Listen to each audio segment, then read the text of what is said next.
Hello, my dear student. Today we are going to start a chapter of political science, class 10. Chapter name is Political Parties. In this chapter, we will discussing about why do we need political parties, what is political party, and how many types of political parties. Why do we need political party? देखो बेटा इसमें आपको show हो रहा है कि जो ordinary person हैं ऑर्डनरी पीपल हैं वो क्या बोलते हैं कि democracy is equal to political parties, यानी कि जो डेमोक्रेसी है वो पॉलिटिकल पार्टीज़ के बराबर है। वो कॉन्स्टिट्यूशन के बारे में नहीं जानते, वो संविधान के बारे में नहीं जानते, वो किसके बारे में जानते हैं, कुछ एक पॉलिटिकल पार्टीज़ के बारे में जानते हैं। And for most people tend to blame parties for all that is wrong with democracy. और बहुत सारे जो लोग हैं वो ये मानते हैं कि वो पार्टीज़ के ऊपर ब्लेम करते हैं कि ये सारा कुछ जो है डेमोक्रेसी में जो है पॉलिटिकल पार्टीज जो है वो सारा कुछ रॉन्ग कर रही हैं। ठीक है। And parties become identify with social and political division. जो पॉलिटिकल पार्टीज़ हैं वो किसके द्वारा आइडेंटिफाई की जाती हैं, सोशल एंड पॉलिटिकल डिवीजन से बेटा। Now the question are, do we need political parties at all? क्या हमें पॉलिटिकल पार्टी की ज़रूरत है? Why political parties become so omnipresent in democracies all over the world? और जो पॉलिटिकल पार्टीज़ हैं वो किस तरह से जो है वो एक omni प्रेजेंट के रूप में उभर के आ रही हैं एक हमारी डेमोक्रेटिक वर्ल्ड में बेटा। The firstly we discuss about what is political party. It is a group of people who come together to contest elections and hold power in the government। देखो बेटा पॉलिटिकल पार्टीज़ क्या होती हैं, एक people का group होता है, वो इकट्ठे आते हैं, इलेक्शन लड़ते हैं और गवर्नमेंट में पावर को होल्ड करते हैं। ठीक है। And they agree on some policies and programme for the society with the view to promote the collective good. और वो कुछ ही पॉलिसीज़ के ऊपर, कुछ ही प्रोग्राम्स के ऊपर जो है एग्री होते हैं ताकि वो सोसाइटी में जो है कलेक्टिव गुड को प्रमोट कर सकें। A political party tries to convince people that its policies are better than other policies.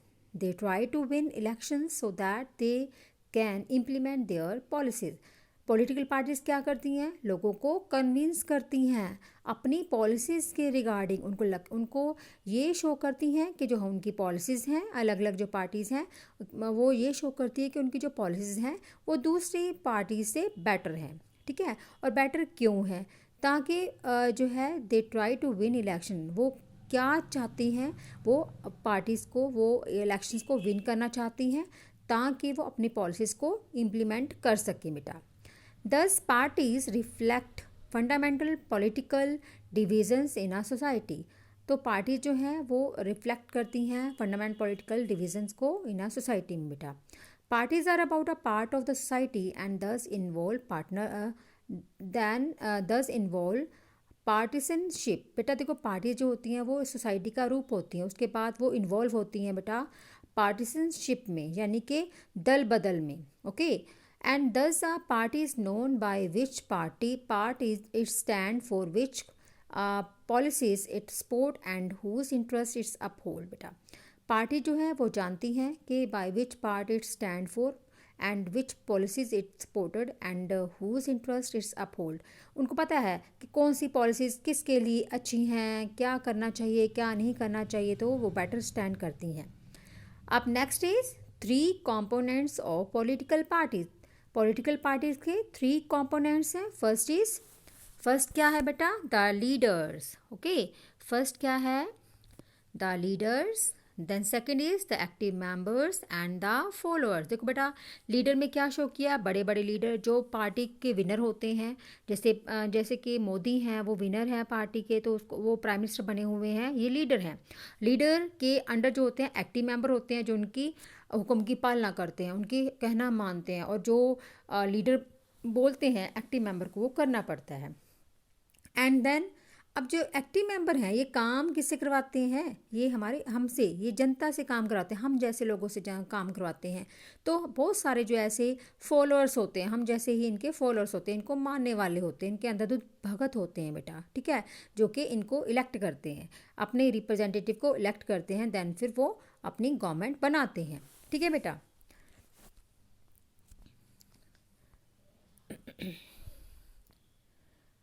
अब next is functions of political party. Political parties क्या फंक्शन करते हैं, पहला है इलेक्शन, टू कंटेस्ट इलेक्शन। देखो बेटा, जो पॉलिटिकल पार्टीज़ होती हैं वो इलेक्शन लड़ती हैं, इलेक्शन लड़ने के बाद वो रूलिंग पार्टी के मेंबर बनती हैं, उसके बाद अपनी सरकार बनाती हैं बेटा, ठीक है। डिक्लेरेशन ऑफ पॉलिसीज़, अपनी अपनी पॉलिसीज़ को डिक्लेयर करती हैं, कि अपने अपने प्रोग्राम्स को डिक्लेयर करती हैं कि हाँ जी भी हम कौन सी पॉलिसीज़ के ऊपर, कौन से प्रोग्राम के ऊपर काम करेंगे, ताकि जो है लोग जो है उन पर विश्वास जता सकें, लोग उनकी जो है मतलब उनकी बातों में आ सकें और उनको जिता सकें बेटा, ठीक है। एंड हर एक पार्टी का जो पॉलिसीज होती हैं, हर एक पार्टी का जो एजेंडा होता है जीतने का, वो अलग अलग होता है बेटा। Moulding public opinion, political parties ऐसी पार्टीज होती है, मतलब इस तरह का उनका दिमाग होता है कि वो जो पब्लिक होती है, जो अनपढ़ गरीब या इसमें रले मिले से लोग होते हैं, कुछ एजुकेटेड होते हैं, कुछ एक अनएजुकेटेड होते हैं बेटा, तो उनकी जो ओपिनियन होती है उनको मोल्ड कर लेते हैं, अपने तरीके से उनको मोल्ड कर लेते हैं, झांसा दे के, उनको ये बोल के कि हम तो जी एक ही कास्ट के हैं, एक ही धर्म के हैं, है ना, एक लैंग्वेज के हैं, तो आप हमें वोट दीजिए। तो जनता जो है भोली भाली उनके झांसे में आ जाती है, तो पब्लिक ओपिनियन को वो क्या कर देते हैं, मोल्ड कर देते हैं, अपने तरीके से वो ढाल देते हैं। To form and run the government, ये जो पॉलिटिकल पार्टीज होती हैं वो क्या करती हैं, वो इलेक्शंस में खड़ी होती हैं, अपने अपने जो है कॉन्स्टिट्यूशन में से अपने अपने उम्मीदवार को खड़ा करती हैं और वो जीतते हैं, उसके बाद वो गवर्नमेंट बनाते हैं। तो गवर्नमेंट जो है वो पॉलिटिकल पार्टीज़ के द्वारा रन की जाती है। कौन सी पॉलिटिकल पार्टी के द्वारा रन की जाती है, जो पार्टी जीतती है, जो रूलिंग पार्टी के मेंबर्स होती है, तो वो गवर्नमेंट को रन करती है। बाकी जो पार्टी, हारने वाली पार्टी जो है ऑपोजिशन का रोल प्ले करती हैं। द रोल ऑफ ऑपोजिशन, अब ये जो पार्टीज़ होती हैं, कुछ एक तो रूलिंग पार्टी का रोल प्ले करती हैं, कुछ एक जो होती हैं बेटा वो ऑपोजिशन का रोल प्ले करती हैं। जितनी ज़्यादा ऑपोजिशन स्ट्रॉन्ग होगी उतना ही जो है गवर्नमेंट जो है अच्छा वर्क करेगी, इसलिए ऑपोजिशन को हमेशा स्ट्रॉन्ग होना चाहिए बेटा, ठीक है। अगर अगर ऑपोजिशन स्ट्रॉन्ग नहीं हो, ऑपोजिशन स्ट्रॉन्ग होगी तो अगर रनिंग पार्टी जो भी रूल कर रही है तो उसके ऊपर वो नो कॉन्फिडेंस का मोशन भी लागू कर सकती है, अगर उनको लगता है कि ये गवर्नमेंट अच्छे से वर्क नहीं कर रही है। Parties play a decisive role in making law, देखो बेटा पॉलिटिकल पार्टीज़ ही एक ऐसा जो है इम्पॉर्टेंट रोल प्ले करते हैं कि वो जो कानून बनाया जाता है, जब उसमें अमेंडमेंट की जाती है, रिफॉर्म किए जाते हैं, तो वो भी पॉलिटिकल पार्टीज़ के द्वारा ही किया जाता है। बेटा आपको पता है हमारे इंडिया में जो है पार्लियामेंट सिस्टम है, इसमें 2 हाउसेज़ हैं, first house is Lok Sabha and second house is Rajya Sabha, ठीक है। तो जब भी कोई कानून पारित होता है या फिर कोई बिल पास होता है या बजट पास होता है, कुछ भी ऐसे, तो पहले वो स्टैंडिंग कमेटी में भेजा जाता है, आफ्टर दैट डिबेट होती हैं उसके ऊपर, लोकसभा में जाता है, फिर अप्रूवल के लिए फिर राज्यसभा में जाता है, फिर आखिर में वो प्रेसिडेंट के पास जाता है। तो इस तरह से जो पॉलिटिकल पार्टीज़ हैं वो कानून को भी बनाती हैं, उसमें भी भागीदारी रखती हैं बेटा, बनाने में जो अपना रोल प्ले करती हैं, ठीक है। Parties provide people access to government machinery and welfare scheme, parties ही ऐसी होती हैं जो कि जो गवर्नमेंट मशीनरी को अच्छा चलाने के लिए और वेलफेयर जो स्कीम होती है गवर्नमेंट की, उसको आगे बढ़ाने के लिए ही जो पार्टीज़ होती हैं वो हेल्प करती हैं बेटा, ठीक है। And need for political parties, अब next topic is need for political parties. Political parties की नीड क्यों है? First is it is very difficult to imagine democracy with political parties. क्या आप इमेजिन कर सकते हो कि जो डेमोक्रेसी है वो पॉलिटिकल पार्टीज़ के बिना चल सकती है? Never, because without political parties every candidate in the elections will be independent. Without political parties में हर एक जो कैंडिडेट होगा इलेक्शन में वो इंडिपेंडेंट होगा।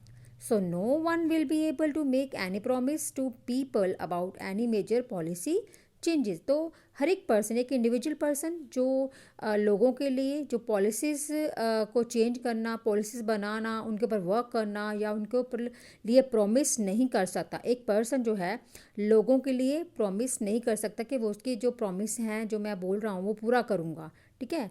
The government may be form but its life will remain ever uncertain. Government form हो जाएगी लेकिन जो उसकी जो लाइफ होगी वो अनसर्टेन होगी, मतलब वो कभी भी स्टेबल नहीं रह सकता एक पर्सन जो है बेटा। Elected representative will be accountable to their respective constituencies, not for the country. देखो बेटा, जो भी इलेक्टेड रिप्रेजेंटेटिव्स होते हैं वो किसके प्रति अकाउंटेबल होते हैं? अपने रिस्पेक्टिव कॉन्स्टिट्यूंसी से, जहाँ से वो खड़े होते हैं, ना कि वो पूरी कंट्री के लिए। Needed some agency to gather different views on various issues and to present these to the government. अब हमें क्या है, हमें सम एजेंसी की ज़रूरत होती है ताकि वो गैदर डिफरेंट व्यूज़, मतलब उनके अलग अलग व्यूज़ की ज़रूरत होती है ताकि वो अलग अलग इश्यूज़ के ऊपर, वेरियस इशू के ऊपर वो काम कर सकें। ठीक है बेटा। So in democracy how many political party should we have? हमारी इंडिया में कितनी पॉलिटिकल पार्टीज़ हैं? In democracy group of citizens are free to form political party. हमारी in democracy form of government में क्या होता है, ग्रुप ऑफ जो सिटीजन्स होते हैं वो फ्री होते हैं पॉलिटिकल पार्टी को फॉर्म करने में। इंडिया में क्या है, all the parties are not serious contenders in the elections, only few are effective to win elections and form government. हमारे इंडिया में बहुत सारी पार्टीज़ हैं, मल्टी पार्टी सिस्टम है, लेकिन उनमें से बहुत ही कम ऐसी पार्टीज़ हैं जो जीतती हैं, लेकिन बाकी जो है वो, क्योंकि वो सीरियस नहीं होती हैं अपने पॉलिसीज़ के रिगार्डिंग, अपने प्रोग्राम से रिगार्डिंग, ठीक है, अपने एजेंडे के रिगार्डिंग। लेकिन कुछ एक पार्टी जो होती है इफेक्टिव रोल प्ले करती हैं और वो गवर्नमेंट बनाती हैं। Now the question is how many major और effective parties are good for our democracy. देखो बेटा, हमारे इंडिया में कितनी मेजर पार्टीज़ हैं जो इफ़ेक्टिव हैं और डेमोक्रेसी के लिए अच्छी हैं। How many party should we have? कितनी पार्टीज़ हैं हमारे पास? देखो बेटा, पहली बात है कि सिंगल पार्टी सिस्टम। पहले हमें पता होना चाहिए कि सिंगल पार्टी सिस्टम क्या है, बाई पार्टी सिस्टम क्या है एंड मल्टी पार्टी सिस्टम क्या है। सिंगल पार्टी सिस्टम चाइना में है, कम्युनिस्ट पार्टी है, वहाँ पर एक ही पार्टी रूल करती है, हमेशा वही जीतती है और रूल करती है। तो चाइना में एक ही सिंगल पार्टी सिस्टम है बेटा। Okay. And bi party system UK and USA में बाई पार्टी सिस्टम है, यहाँ पर टू पार्टीज़ काम करती हैं। और जो टू पार्टीज़ काम करती हैं तो पहले या तो फिर यानी कि मान लो एक्स एंड वाई पार्टी है, एक्स पार्टी जीतती है तो वाई ऑपोजिशन का काम करती है, वाई पार्टी जीतती है तो एक्स ऑपोजिशन का काम करती है बेटा। ठीक है। तो बाई पार्टी सिस्टम कहाँ पर है? यूएसए एंड यूके में। एंड मल्टी पार्टी सिस्टम जो हमारे इंडिया में है, मल्टी पार्टी सिस्टम में बहुत सारी पार्टीज जो हैं वो आती हैं, कोलिजन गवर्नमेंट बनाती हैं और गवर्नमेंट को रन करती हैं। मल्टी पार्टी सिस्टम जैसे हमारे इंडिया में है, government formed by various parties coming together in coalition, parties join hand to contest election and to win power called alliance or a front. India has multi-party reason the social and geographical diversity. अब देखो हमारे India में multi party system है तो इसमें क्या होता है, बहुत सारी पार्टीज इकट्ठी आती हैं, वो गठबंधन बनाती हैं, अलायंस मतलब गठबंधन, ठीक है, वो गठबंधन करती हैं दूसरी पार्टी के साथ ताकि उनको मेजोरिटी मिल सके, ठीक है, और वो पावर को विन करती हैं। और जो जैसे कि उसको हम बोलते हैं अलायंस पार्टी बोलते हैं या फिर फ्रंट पार्टी बोलते हैं। और इंडिया में मल्टी पार्टी सिस्टम है क्योंकि हमारे इंडिया में बहुत सारे सोशल एंड जोग्राफिकल जो है डाइवर्सिटी पाई जाती है बेटा। हमारे इंडिया में बहुत अलग अलग तरह के जो हैं लोग रहते हैं, उनके कास्ट, उनका कलर, उनकी कल्चर, उनकी लैंग्वेज, उनका रिलीजन, ठीक है, वो सब कुछ ही अलग अलग है। सो इसलिए हमारा इंडिया जो है डाइवर्स कंट्री है। Types of political parties. अब टाइप्स ऑफ पॉलिटिकल पार्टीज़ की बात करेंगे। Democracy all over the world, federalism tend to have two kinds of political party. देखो बेटा, हमारे इंडिया में मोस्टली जो है टू टाइप की पॉलिटिकल पार्टीज़ होती हैं, जैसे कि नेशनल पॉलिटिकल पार्टीज़ और रीजनल पॉलिटिकल पार्टी या स्टेट पार्टीज़ बेटा। ठीक है। Recognise party a party which gets registered with the election commission with the unique election symbol and other facilities. Recognise political parties कौन सी होती है? जिसको इलेक्शन कमीशन जो है वो रजिस्टर करता है। दूसरा जो है उनका अपना इलेक्शन का एक सिंबल होता है बेटा। तो जिनको भी ये दिया जाता है उसको हम रिकॉग्नाइज पार्टी बोला जाता है। First is national party, country wide exist party, जिसको हम बोलते हैं नेशनल पार्टी। जैसे कि these exist, operate and function through out India, यानी कि ये पूरे इंडिया में वर्क कर सकती है, इलेक्शन लड़ सकती है। It should secure at least 6% valid votes at the last general elections और last assembly elections in 4 states is recognise as a national party. National party कौन सी होती है? यानी कि जिसने लोकसभा इलेक्शन में 6% वैलिड वोट प्राप्त किए हों और एटलीस्ट 4 स्टेट में से एटलीस्ट उन्होंने 4 जो सीटें जो हैं वो हासिल की हों, उसको हम नेशनल पार्टी के रूप में लेते हैं बेटा। ठीक है। और जो स्टेट पार्टी होती है या रीजनल पार्टी होती है, एटलीस्ट उसने लेजिस्लेटिव असेंबली के इलेक्शंस में उन्होंने 6% वोट लिए हों और 2 स्टेट्स में से एटलीस्ट 2 सीटें जो है वो प्राप्त की हों, उसको हम स्टेट पार्टी या रीजनल पार्टी बोलते हैं। ये देखो बेटा, ये सिंबल दिया गया, ये दिया गया भारत निर्वाचन आयोग, election commission of India. The election commission of India has recognise the following parties as national parties, political parties for the election. देखो बेटा, जो इलेक्शन कमीशन है वही रिकॉग्नाइज करता है कि कौन सी पार्टी नेशनल पार्टी है, कौन सी पार्टी रीजनल पार्टी है, कौन सी पार्टी स्टेट पार्टी है बेटा। देन फर्स्ट जो है ये जो नेशनल पार्टी के रूप में उभर के आई है, ये पार्टी जो है जो आपको मैंने डिटेल बता रही हूँ, जो है ये है national party. First is Indian national Congress, INC।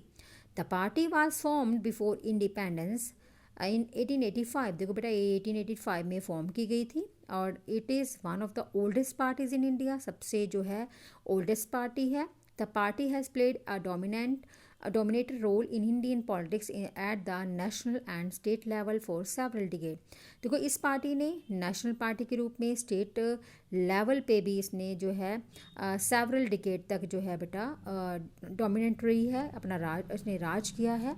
It emerge as the largest party members in the Lok Sabha elections held in 2008। 2008 में एक लार्जेस्ट पार्टी मेंबर्स के रूप में जो उभर के आई थी।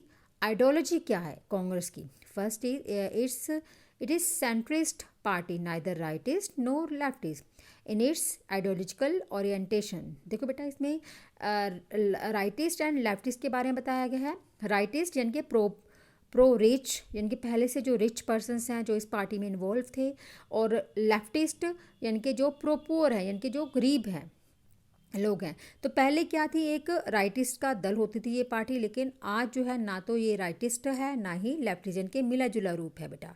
ठीक है। इसमें अमीर जो है नागरिक भी शामिल हैं और जो गरीब हैं वो भी शामिल हैं बेटा। हर तरह के जो लोग हैं इसमें अब शामिल किए गए हैं। The party supports new economic reform but with the human faith. देखो, ये पार्टी जो है न्यू इकोनॉमिक रिफॉर्म्स को प्रेफरेंस देती है बट ह्यूमन के अकॉर्डिंग बेटा। The party has full faith in secularism. देखो, ये जो पार्टी है सेकुलरिज्म में विश्वास करती है, धर्मनिरपेक्ष में विश्वास करती है। इनको लगता है कि सारे धर्म जो हैं वो एक हैं, कोई भी धर्म बड़ा या छोटा नहीं है। The party aims at the welfare of the weaker section and minority. इस पार्टी का जो मेन मकसद क्या है कि जो वीकर सेक्शन है हमारे समाज में, जो उनके जो मिनॉरिटीज़ के लोग हैं, जो कम गिनती के लोग हैं, उनका क्या करना है, वेलफेयर करना है, उनकी भलाई करनी है, उनके लिए प्रयास करना है ताकि उनका अपलिफ्टमेंट हो सके बेटा। Next is the Bharatiya Janata Party, BJP, founded in 1980 by reviving the erstwhile the Bharatiya Janata संघ, जनसंघ। देखो, जनता संघ पहले था इसका नाम, लेकिन अब ये दोबारा रिफॉर्म करके इसको भारतीय जनता पार्टी जो है रखा गया। Came to power in 1998। 1998 में पावर आई थी जब जो है अटल बिहारी वाजपेयी की सरकार बनी थी। Became the leader of NDA। ठीक है। तो उसको NDA के नाम से जाना जाता है। अब 2014 में एक लार्जेस्ट पार्टी के रूप में उभर के आई है। अब जो है इनके जो प्राइम मिनिस्टर हैं जो इस पार्टी के, वो हैं नरेंद्र मोदी बेटा। आइडियोलॉजीज़ क्या है इसका? देखो, पहले का इंडियन नेशनल कांग्रेस का हाथ पंजा था जो सिंबल था, और इसका जो भारतीय जनता पार्टी का है बेटा वो है लोटस का फूल है। आइडियोलॉजी क्या है इसकी बेटा? The party wants to build a strong and modern India by drawing inspiration from India's ancient culture and values. ये पार्टी जो है बेटा इंडिया को मॉडर्न बनाना चाहती है, स्ट्रॉन्ग बनाना चाहती है, लेकिन किसके बिहाफ के ऊपर? इंडिया के ही जो प्राचीन कल्चर है हमारा उसको बेस रख के, उसकी वैल्यू करके बेटा इंडिया को मॉडर्न बनाना चाहती है। Culture nationalism for Hindutva is an important element in its conception of Indian nationhood and politics. इसका जो कल्चर है मतलब ये क्या चाहती है? हिंदुत्व को आगे बढ़ाना चाहती है। और जो इनका कंसेप्शन क्या है कि इंडिया जो है नेशनलहुड की भावना को लेके एंड पॉलिटिक्स को लेके आगे बढ़े। And they wants full territorial and political integration of Jammu and Kashmir with India. यानी कि इनको लगता है कि जो हमारी टेरिटरी है पूरी उसके ऊपर हमारा कंट्रोल होना चाहिए, चाहे वो जैसे जम्मू एंड कश्मीर है वो भी हमारा ही पार्ट होना चाहिए बेटा। Uniform civil code for all people living in the country irrespective of religion. देखो बेटा एक ही तरह का सिविल कोड होना चाहिए, और ये नहीं है कि मतलब रिलीजन चाहे कोई भी होवे लेकिन सबका सिविल कोड जो है, यूनिफॉर्म सिविल कोड जो है सेम होना चाहिए बेटा, ठीक है। और बैन ऑन रिलीजियस कन्वर्जन्स, जो रिलीजियस कन्वर्जन है उसके ऊपर बैन होना चाहिए बेटा। तो बेटा इस वीडियो में इतना ही। नेक्स्ट वीडियो में हम नेक्स्ट पार्ट करेंगे इस चैप्टर का। Till then bye and have a nice day.